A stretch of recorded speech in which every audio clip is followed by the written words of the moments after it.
ఈ ఏడాది బడ్జెట్లో కొత్త ప్రణాళికలు అమలు చేస్తున్నారు. బడ్జెట్ స్వరూపాన్నే మార్చేసే అవకాశాలు కనిపిస్తున్నాయి. నిధుల కేటాయింపు, వినియోగంపై కొత్త విధానాలకు స్వీకారం చుట్టబోతోంది కేంద్రం. ఈసారి బడ్జెట్లో ప్రణాళికేతర వ్యయాల ఊసే లేకుండా బడ్జెట్ రూపకల్పన ఉండబోతోంది.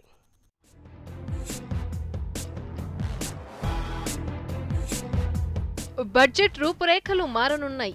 కొత్త విధానాన్ని అమలు చేయాలని ప్రణాళిక సిద్ధం చేసింది కేంద్రం.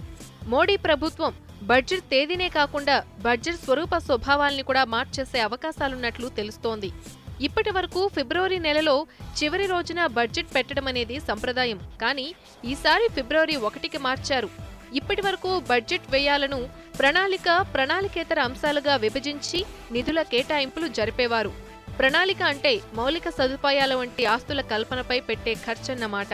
ప్రణాళికేతరం అంటే జీతాల వంటి నిర్వహణ ఖర్చు. అయితే రేపటి బడ్జెట్లో ఇలా కాకుండా ప్రణాళికేతర వ్యయాలను ఉమ్మడి పద్దు కిందే చూపించి వివిధ రంగాలకు నిధులు కేటాయింపు జరిపే అవకాశం ఉంది.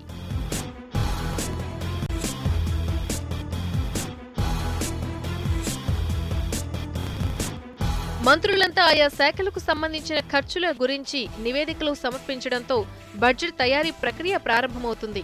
ప్రణాళిక వ్యయం, ప్రణాళికేతర వ్యయమని 2 రకాలుగా ఈ నివేదికలుంటాయి.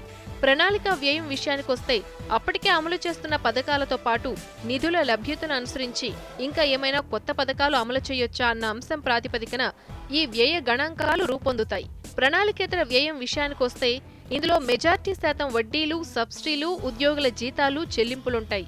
అత్యున్నత స్థాయి వర్గాల సమాచారం ప్రకారం ఈసారి బడ్జెట్ పత్రాలు కొత్త రూపంలో దర్శనమివ్వబోతున్నాయి. ప్రణాళికేతర వ్యయ విభాగాలు ఒకటిగా కలిసిపోతాయి.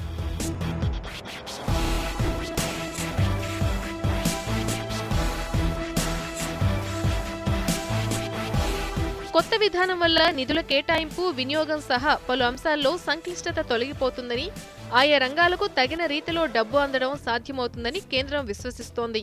ప్రస్తుతం పలు సందర్భాల్లో ప్రణాళిక వ్యయాలపైనే దృష్టి అధికంగా ఉంటోంది.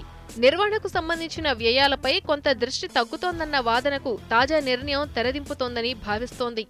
ప్రణాళిక వ్యయాలకు అనుగుణంగా ఒక ఆస్తిని సృష్టిస్తే దాని నిర్వహణ సరిగా లేక ఆ అసెట్పై చేసిన వ్యయం వృధాగా అభివృద్ధి రహిత వ్యయంగా మారుతోందన్న విమర్శ ఉండటంతో కొత్త మార్గాన్ని ఎంచుకున్నట్లు తెలుస్తోంది.